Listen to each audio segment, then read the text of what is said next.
नमस्कार, जयसिंगपूर नगरी न्यूज मध्ये आपलं सहर्ष स्वागत। पाहूया आजच्या दिवसभरातील काही ठळक घडामोडी। कोणाच्या हातात द्यायचा याचा निकाल घ्यायचा आहे। महाराष्ट्रामधली परिस्थिती झपाट्याने बदलते। मी महाराष्ट्रातल्या बऱ्याच भागात जाऊन आलो। साधारणपणाने महाराष्ट्रातल्या जनतेनं निर्णय केलेला दिसतोय की महाराष्ट्रातले भ्रष्ट सरकार,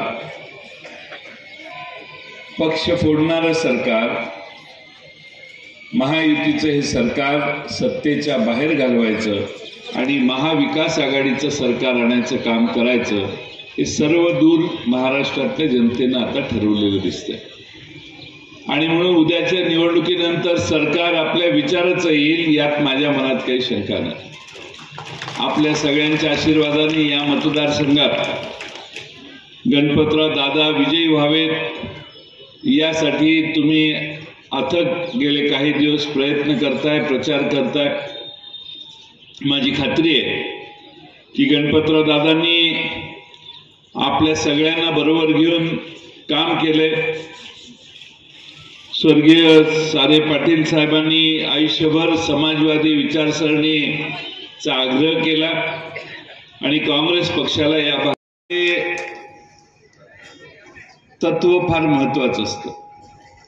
राजकारणामध्ये विचारांना फार महत्त्व असतं, पण अलीकडे विचारांचा देखील भ्रष्टाचार महाराष्ट्रात मागच्या काही महिन्यात झाला।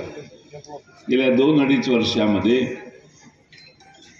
एकमेकाच्या परस्पर विरोधी असणाऱ्या लोकांनी एकत्रित येऊन सरकार स्थापन केलं।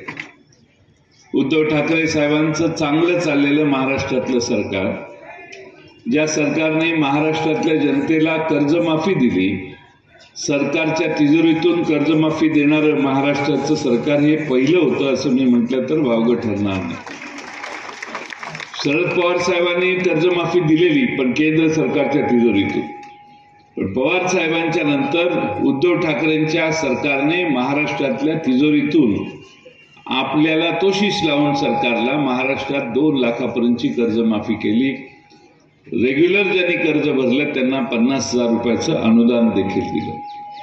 आज एवढ्या मोठ्या प्रमाणामध्ये महाराष्ट्रातली जनता त्याचं आठवण काढते की महाराष्ट्रातल्या कुठल्याही भागात गेली तर माणसं म्हणतात, नाही उद्धव ठाकरेंच्या सरकारने आम्हाला कर्जमाफी दिली। आजही त्याचं कौतुक होतं। आपल्या सगळ्यांना महाराष्ट्रातल्या वेगळ्या भागात शेतकऱ्याची काय अवस्था आहे हे वेगळं सांगून मी तुमचा वेळ घ्यावा असं नाही। कापसाचा दर आमच्या जयसिंगपूर नगरी न्यूज चॅनलला लाईक करा, सबस्क्राइब करा आणि हो, स्क्रीनवर दिसत असलेला व्हॉट्सअप नंबर तुमच्या मोबाईलमध्ये ऍड करा। पाहत रहा जयसिंगपूर नगरी न्यूज चॅनल।